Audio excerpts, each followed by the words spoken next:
Hello बच्चों, आप सभी का स्वागत है आपके अपने यूट्यूब चैनल में जिसका नाम है socionomics a complete guide for social science. बच्चों, आज मैं क्लास 10th हिस्ट्री का नेशनल इन इंडिया चैप्टर के ऊपर लेक्चर नंबर 2 लेकर के आया हूं। बच्चों, मैंने इस चैप्टर के ऊपर लेक्चर नंबर 1 को ऑलरेडी अपलोड कर दिया है। यदि आपने इस चैप्टर का लेक्चर नंबर 1 को नहीं देखा है तो आप पहले लेक्चर नंबर 1 को देखें, जिसमें मैंने बहुत सारे इंपॉर्टेंट कॉन्सेप्ट को एक्सप्लेन किया है। और जब आप अच्छे से लेक्चर नंबर 1 को देख करके समझ ले तभी जा करके आप लेक्चर नंबर 2 को देखिए। और इस लेक्चर में भी मैंने बहुत सारे इंपॉर्टेंट टॉपिक्स को एक्सप्लेन किया है, जिसमें से जो बोर्ड एग्जामिनेशन में क्वेश्चंस आने के प्रोबेबिलिटी जो है बहुत ही ज़्यादा है। तो बच्चों, आपका एजुकेटर चंदन सर आज इस लेक्चर को शुरू करने जा रहे हैं आज के मोटिवेशनल कोट के साथ। और आज का मोटिवेशनल कोट है, my mission in life is not merely to survive but to thrive. इस मोटिवेशनल कोट का मतलब ये है बच्चों कि मेरा जीवन में लक्ष्य केवल जीना ही नहीं है बल्कि जीवन में सफल भी होना है। तो इसी मोटिवेशनल कोट के साथ आइए हम लोग इस लेक्चर का टॉपिक नंबर 1 देखते हैं। तो इस लेक्चर का टॉपिक नंबर 1 है Lahore session of Indian national Congress, जो कि हुआ था 1929 में। तो आप देखिएगा कि 1928 में, इससे प्रीवियस लेक्चर में आपको मैंने एक्सप्लेन किया था कि साइमन कमीशन इंडिया में आया था और साइमन कमीशन के अराइवल का इंडियंस के द्वारा बहुत ही कड़ा विरोध किया गया था, क्योंकि साइमन कमीशन में किसी भी इंडियंस को जगह नहीं दिया गया था। जहां भी साइमन कमीशन के लोग जाते थे वहां पे उन्हें ब्लैक फ्लैग्स दिखाए जाते थे। साथ में एक फेमस स्लोगन का उपयोग किया जा रहा था इंडियंस के द्वारा, और इस स्लोगन का नाम था go back Simon go back, go back Simon go back. तो बच्चों, आप देखिएगा कि लगातार ब्रिटिशर्स के द्वारा इंडियंस के ऊपर अत्याचार किए जा रहे थे। इंडियंस को बहुत ही ज्यादा भेदभाव झेलना पड़ रहा था ब्रिटिश रूल के समय में। अभी इसी सभी चीजों से बहुत ही ज्यादा भारतीय दुखी थे और ब्रिटिश गवर्नमेंट से नाराज थे। इसी के चलते इंडियन नेशनल कांग्रेस ने लाहौर सेशन में ये डिसाइड किया कि अब से जो इंडियन नेशनल कांग्रेस का जो प्रयास रहेगा वो रहेगा पूर्ण स्वराज को हासिल करने का। अभी जो आपका इंडियन नेशनल कांग्रेस था वो लाहौर सेशन से पहले डोमिनेट स्टेटस का मांग ब्रिटिश गवर्नमेंट से करता था। डोमिनेट स्टेटस में इंडिया का खुद का चुना हुआ गवर्नमेंट होगा, लेकिन इंडिया जो है वो ब्रिटिश टेरिटरी का ही एक पार्ट माना जाएगा। डोमिनेट स्टेटस का मांग जो है कई वर्षों से इंडियंस के द्वारा किया जाता है, लेकिन ब्रिटिश गवर्नमेंट के द्वारा इंडिया को डोमिनेट स्टेटस नहीं दिया गया था। लेकिन लाहौर सेशन जब हुआ था इंडियन नेशनल कांग्रेस का, तो उसमें इंडियन नेशनल कांग्रेस के सभी लीडर्स ने मिलकर के जो है पूर्ण स्वराज को जो है वो अपना लक्ष्य बनाने का घोषणा किया। और Lahore session of Indian national Congress के बाद जो इंडियन लीडर्स थे उन्होंने डिसाइड किया कि अब से जो भी संघर्ष होगा वो केवल और केवल पूर्ण स्वराज या फिर कंप्लीट इंडिपेंडेंस को पाने के लिए होगा। अभी इंडियन नेशनल कांग्रेस जो है 26 जनवरी 1930 को पूर्ण स्वराज दिवस के रूप में मनाती है, और हर साल जो है वो हमारे देश में 26 जनवरी को जो है आज़ादी दिवस या फिर पूर्ण स्वराज दिवस के रूप में इंडियन नेशनल कांग्रेस के द्वारा मनाया जाता है, ताकि इंडियन नेशनल कांग्रेस के जो भी लीडर्स से वो पॉजिटिव रहे और लगातार जो है ब्रिटिश गवर्नमेंट के खिलाफ संघर्ष करते रहे, ताकि हमारा देश जो है वो ब्रिटिश रूल से जो है पूरी तरीके से आज़ाद हो जाए। तो बच्चों, आप देखिएगा कि जो इंडियन नेशनल कांग्रेस का लाहौर का सेशन था उसके प्रेसिडेंट जवाहरलाल नेहरू जी थे, और जो पूरा दिशा था भारत में राष्ट्रवाद का, वो पूरा दिशा को ही जो है लाहौर सेशन ने बदल करके रख दिया था। जो इंडियन नेशनल कांग्रेस के लीडर्स थे वो काफी ज्यादा पॉजिटिव हो गए थे, और सभी लोगों ने जो है वो मान लिया था कि एक न एक दिन भारत जो है वो पूर्ण स्वराज ले करके ही रहेगा और ब्रिटिश रूल जो है वो हमारे देश से खत्म होगा। चलिए बच्चों, अब आगे हम लोग देखते हैं टॉपिक, और आगे का टॉपिक है सॉल्ट सत्याग्रह या फिर दांडी मार्च। तो सॉल्ट सत्याग्रह या दांडी मार्च एक नॉन वायलेंट मूवमेंट था जो कि लेड किया गया था गांधी जी के द्वारा। जो दांडी मार्च या सॉल्ट सत्याग्रह मूवमेंट का शुरुआत किया गया था, उसका मकसद था सॉल्ट लॉ का प्रोटेस्ट करना। सॉल्ट लॉ जो था एक एक्सप्लॉइटिव लॉ था जो ब्रिटिश गवर्नमेंट के द्वारा इम्प्लीमेंट किया गया था। सॉल्ट लॉ में बताया गया था कि केवल ब्रिटिशर्स ही इंडिया में सॉल्ट को प्रोड्यूस कर सकेंगे और जो भी इंडियंस है उनको सॉल्ट के ऊपर टैक्स देना पड़ेगा यदि वो सॉल्ट को कंज्यूम करते हैं। गांधी जी सॉल्ट के ऊपर जो टैक्स था उसको बहुत ही ज़्यादा एक्सप्लॉइटिव मानते थे, इसीलिए गांधी जी ने जो है वो दांडी मार्च या सॉल्ट सत्याग्रह का शुरुआत किया ताकि सॉल्ट लॉ को तोड़ा जाए। सॉल्ट सत्याग्रह जो था वो शुरुआत था सिविल डिसोबीडियंस मूवमेंट का इंडिया में। सॉल्ट सत्याग्रह में गांधी जी 78 फॉलोअर्स के साथ दांडी मार्च को शुरू करते हैं ऑन 12 मार्च 1930, और ये जो दांडी यात्रा है वह 6 अप्रैल 1930 को खत्म होता है जब गांधी जी दांडी पहुंचते हैं, और दांडी पहुंचकर गांधी जी अपने हाथों से नमक बना करके सॉल्ट लॉ को तोड़ने का काम करते हैं। अभी जो दांडी मार्च था उसमें टोटल 24 डेज लगे थे और दांडी मार्च में 240 माइल्स का पद यात्रा गांधी जी के द्वारा पूरा किया गया था। गांधी जी जहाँ जहाँ जाते थे सॉल्ट सत्याग्रह के दौरान वहाँ उनके विचारों को सुनने के लिए काफ़ी ज़्यादा भीड़ इकट्ठा होती थी, और कहीं ना कहीं दांडी मार्च जो था वो भारत में राष्ट्रवाद को काफ़ी मजबूती से आगे बढ़ाने में बहुत बड़ा योगदान दिया। और दांडी मार्च सॉल्ट सत्याग्रह ने जो है वो भारतीयों को एक कॉन्फिडेंस भी दिया कि भारतीय यदि एक हो जाए तो कोई भी एक्सप्लॉइटिव लॉ को वो हमारे देश में जो बनाए गए हैं ब्रिटिश गवर्नमेंट के द्वारा उसे तोड़ सकते हैं। चलिए नेक्स्ट टॉपिक हम लोग देखते हैं बच्चों, civil disobedience movement. Civil disobedience movement 1930 में शुरू हुआ था, और जैसा कि मैंने अभी आपको बताया कि सिविल डिसोबीडियंस मूवमेंट की शुरुआत जो है सॉल्ट सत्याग्रह से हुई थी। सिविल डिसोबीडियंस मूवमेंट में गांधी जी जो थे उन्होंने इनकरेज किया था इंडियंस को कि इंडियंस जो भी एक्सप्लॉइटिव ब्रिटिश लॉ है उनको तोड़े। अभी जो सिविल डिसोबीडियंस मूवमेंट था उसमें देखा गया कि अर्बन एरियाज के अलावा रूरल एरियाज के भी लोग बहुत ज़्यादा मात्रा में पार्टिसिपेट किए। जो सिविल डिसोबीडियंस मूवमेंट था वो एक नॉन वायलेंस मूवमेंट था, क्योंकि जो सिविल डिसोबीडियंस मूवमेंट था वो गांधी जी का मूवमेंट था और इस मूवमेंट में वायलेंस का कोई भी जगह नहीं था। सिविल डिसोबीडियंस मूवमेंट में बहुत ज़्यादा मात्रा में विमेन पार्टिसिपेशन को भी देखा गया।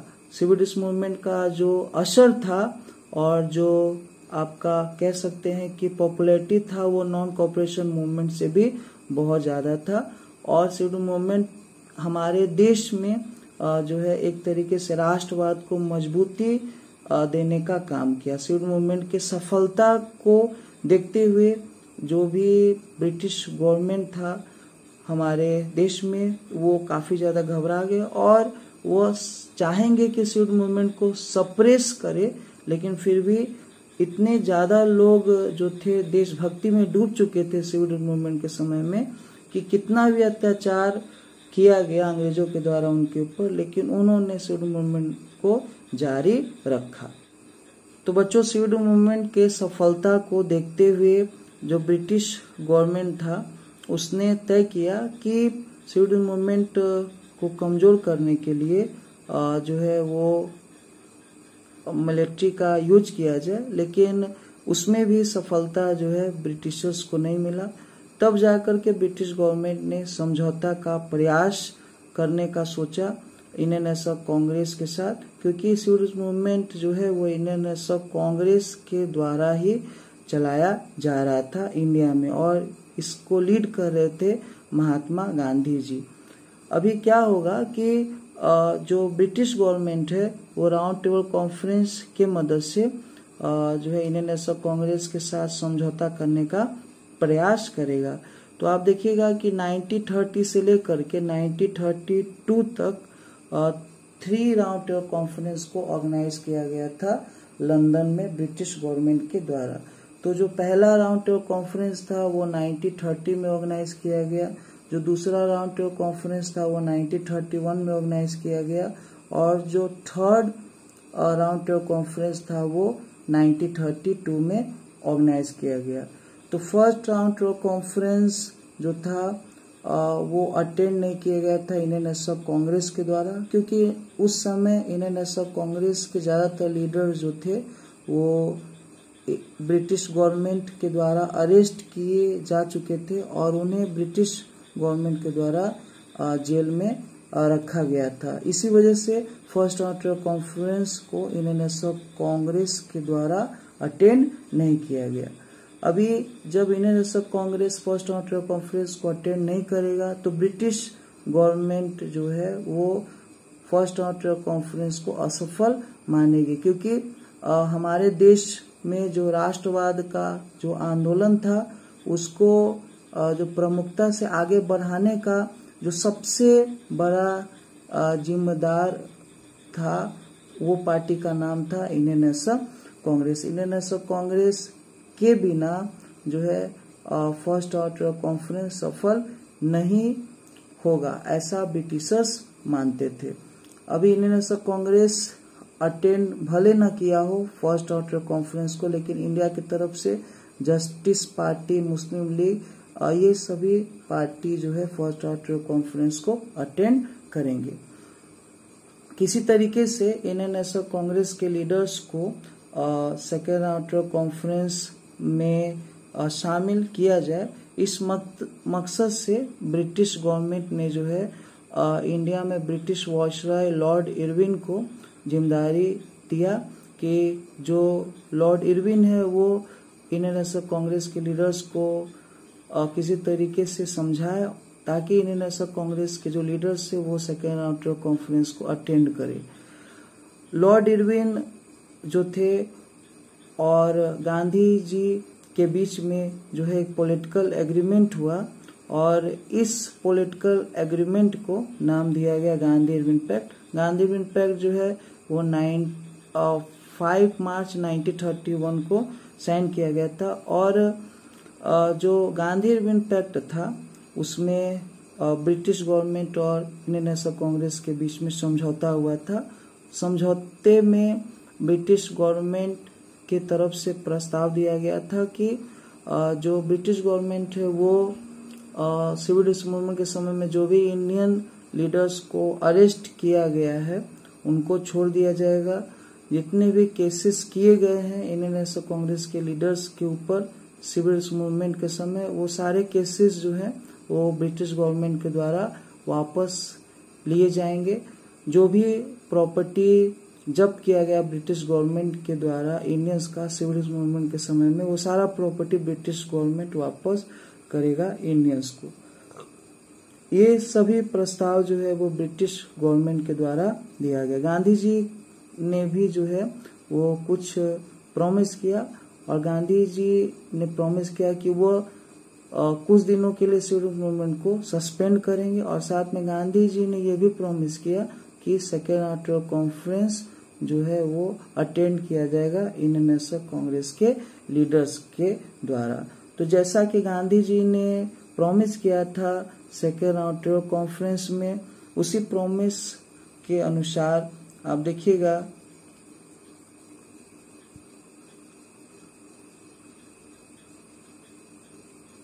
जैसा कि गांधी जी ने प्रॉमिस किया था गांधी इरविन पैक्ट में, उसी प्रॉमिस के अनुसार इंडियन नेशनल कांग्रेस जो है वो सेकेंड राउंड टेबल कॉन्फ्रेंस को अटेंड करेगा 1931 में। अभी जो सेकेंड राउंड कॉन्फ्रेंस होगा उसमें इंडियन नेशनल कांग्रेस के तरफ से प्रतिनिधि के रूप में गांधी जी जाएंगे।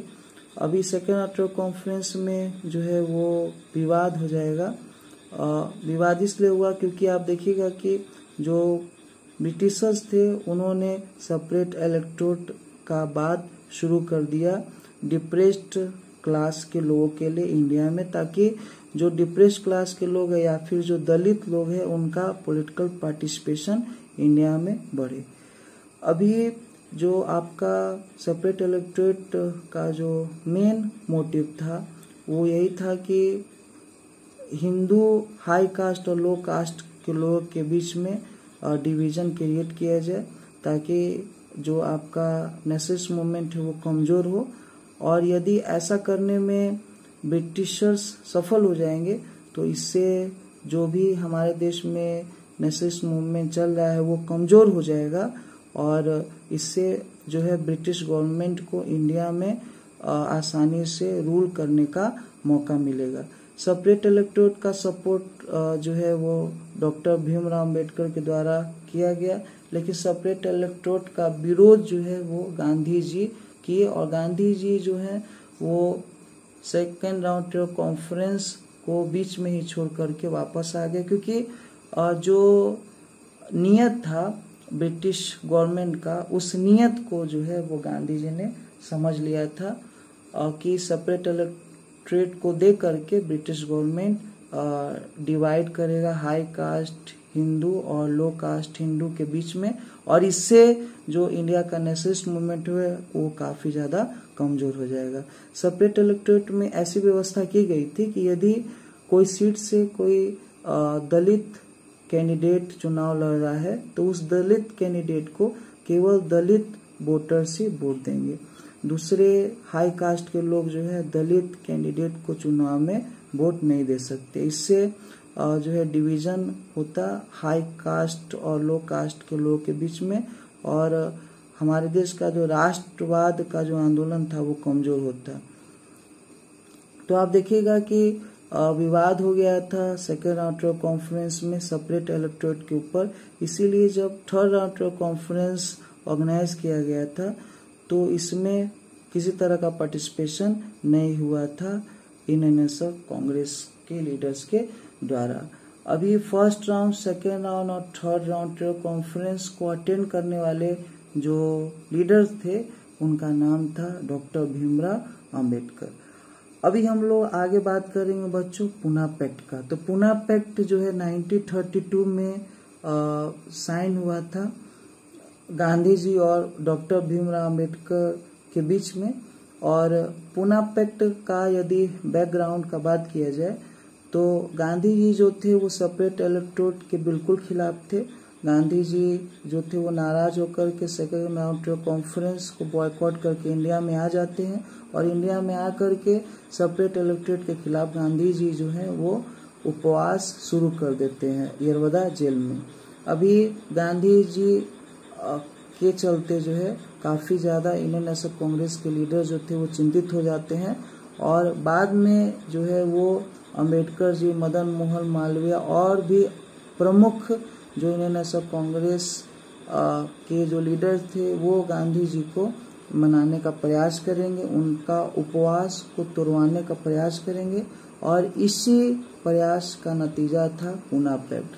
तो पूना पैक्ट जो था उसमें डॉक्टर भीमराव अम्बेडकर जी ने जो है वो सेपरेट इलेक्टोरेट के डिमांड को जो है वो छोड़ दिया, और गांधी जी जो थे उन्होंने तय किया कि जो भी डिप्रेस्ड क्लास के लोग या जो भी दलित लोग होंगे उनको सेपरेट इलेक्टोरेट के जगह रिजर्वेशन दिया जाएगा लेजिस्लेचर में, ताकि जो दलित लोग हैं उनका पार्टिसिपेशन हमारे पॉलिटिकल सिस्टम में बढ़े।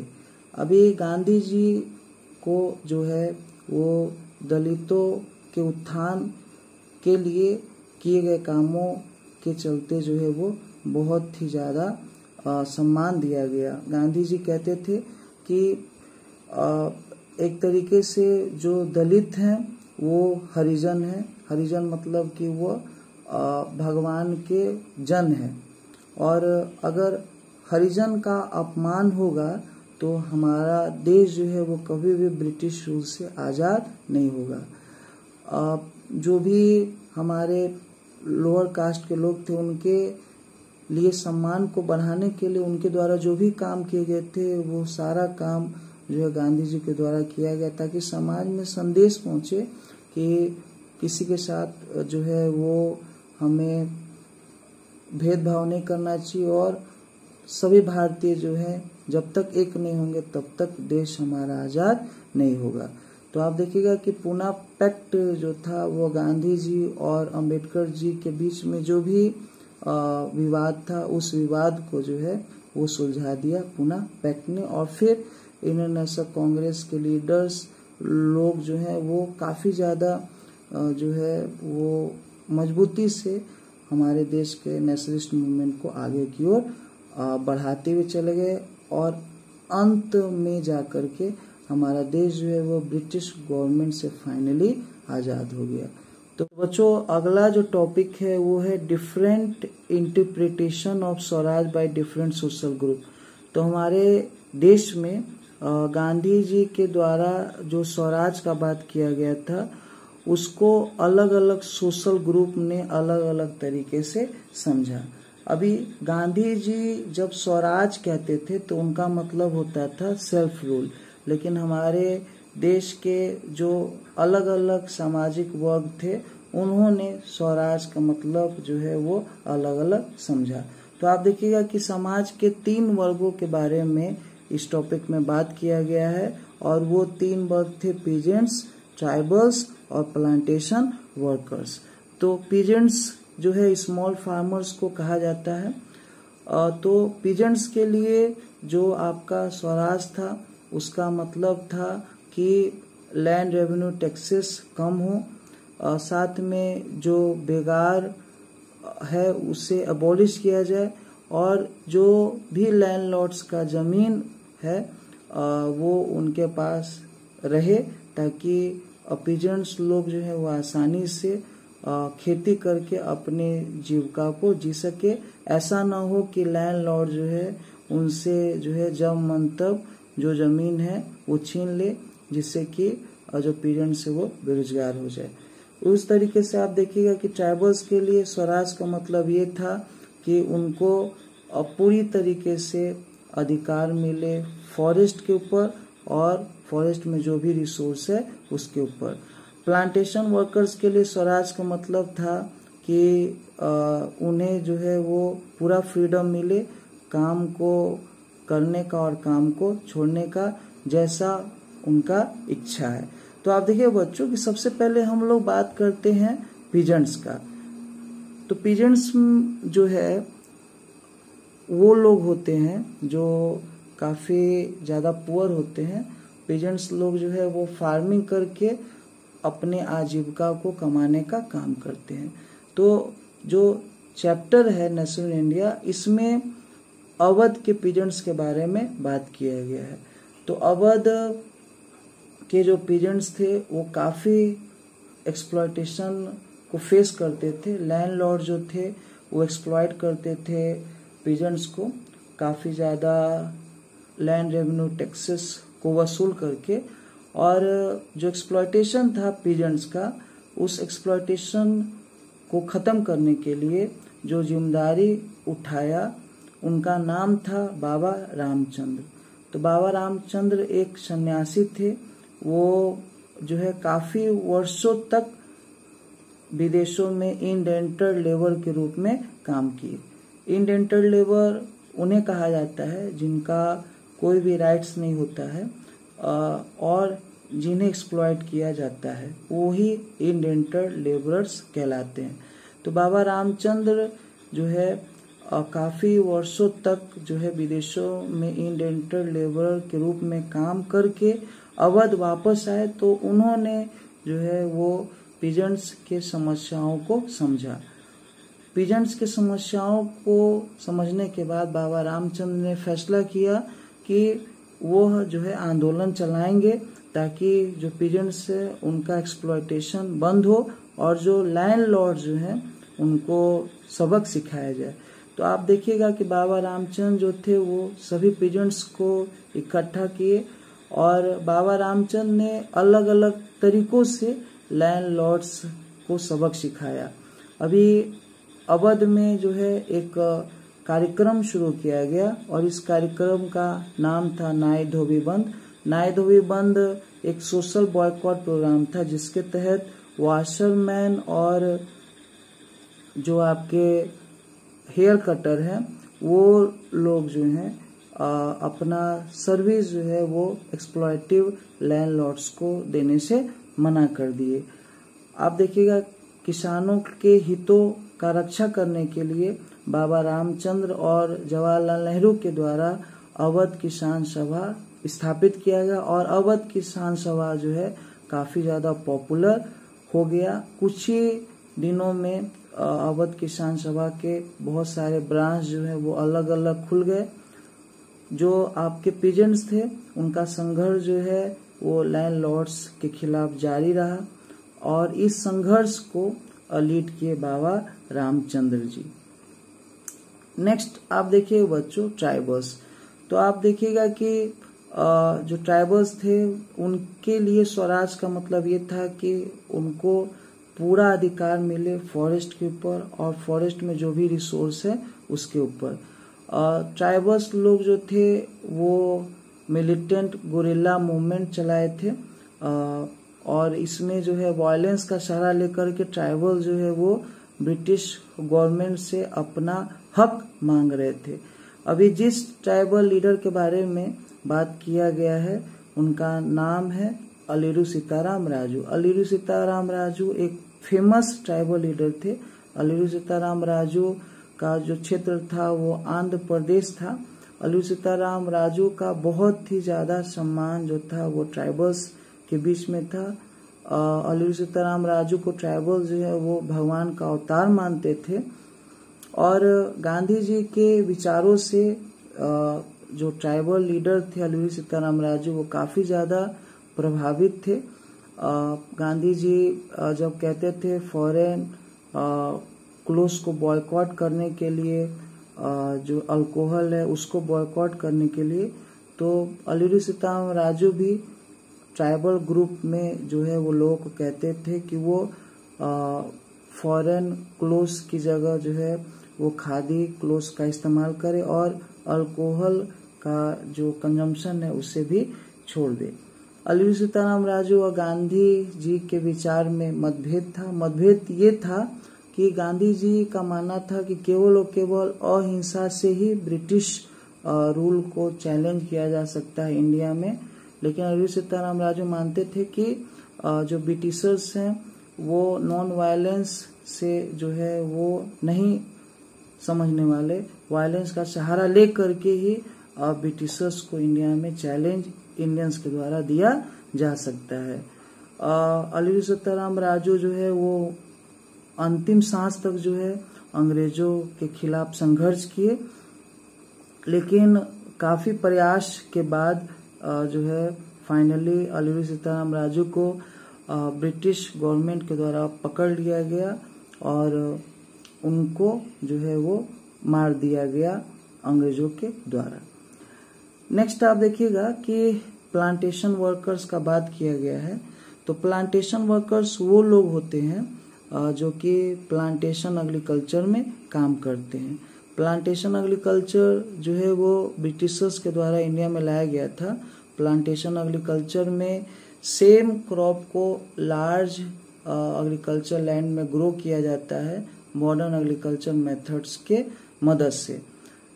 प्लांटेशन एग्रीकल्चर में जो भी वर्कर्स थे उनके राइट को रिमूव करने के लिए एक एक्सप्लॉइटिव एक्ट लाया गया था ब्रिटिश गवर्नमेंट के द्वारा और इस एक्ट का नाम था inland immigration act 1859। Inland immigration act 1859 में बिना प्लांटेशन ओनर के परमिशन के किसी भी प्लांटेशन वर्कर को काम छोड़ने का आज़ादी नहीं था। तो इनलैंड इमिग्रेशन एक्ट 1859 में जो आया था उसने प्लांटेशन वर्कर्स के राइट्स को जो है वो रिमूव कर दिया था और इस एक्ट के कारण बहुत ज़्यादा एक्सप्लॉयटेशन का सामना जो है प्लांटेशन वर्कर्स के द्वारा किया जा रहा था। तो जैसे ही गांधी जी ने स्वराज का बात किया तो प्लांटेशन एग्रीकल्चर में जो भी प्लांटेशन वर्कर्स काम कर रहे थे उन्हें लगा कि अब उन्हें जो है अधिकार मिल गया है कि वह कभी भी काम को पकड़ सकते और काम को छोड़ सकते अपने इच्छा के अनुसार। तो बहुत सारे प्लांटेशन वर्कर्स जो हैं वो गांव की ओर काम को छोड़ के भागना शुरू कर दिए, लेकिन बीच में ही उन्हें जो है वो कैप्चर कर लिया गया ब्रिटिश अथॉरिटी के द्वारा और उनको काफ़ी ज़्यादा पनिशमेंट दिया गया और उन्हें फिर से वापस काम पे जो है वो ले आया गया ब्रिटिश गवर्नमेंट के द्वारा। तो आप देखिए बच्चों की जो स्वराज था उसका मतलब जो है वो हमारे देश के अलग अलग सोशल ग्रुप के जो लोग थे वो अलग अलग निकाले और गांधी जी जो स्वराज का मतलब बता रहे थे सेल्फ रूल के रूप में, उसका मतलब अलग अलग सोशल ग्रुप्स ने अपने इंटरेस्ट के अनुसार समझा और अपने अपने इंटरेस्ट को जो है वो आगे बढ़ाने के प्रयास में लग गए। इस तरीके से आप कह सकते हैं कि जो मैसेज था महात्मा गांधी का इंडिया के अलग अलग सोशल ग्रुप तक वो उस तरीके से नहीं पहुंच पाया जैसा गांधी जी जो है वो इंडिया के अलग अलग सोशल ग्रुप्स के बीच में अपने मैसेज को पहुंचाना चाहते थे। तो बच्चों मैंने बहुत ज़्यादा मेहनत करके इस लेक्चर को अपलोड किया है और आप यदि चाहते हैं कि मैं मोटिवेटेड फील करूं और ऐसे ही जो है आपके लिए हार्ड वर्क करते रहूं, तो आप बच्चों प्लीज़ सोशोनॉमिक्स यूट्यूब चैनल को सब्सक्राइब कीजिए और जो भी मैं वीडियो अपलोड करता हूं उसे अंत तक जरूर देखिए और ज़्यादा ज़्यादा इस लेक्चर को शेयर कीजिए ताकि सभी बच्चों को बेनिफिट मिले। सोशियोनॉमिक्स के क्वालिटी लेक्चर्स थे। Thank you very much to all of you.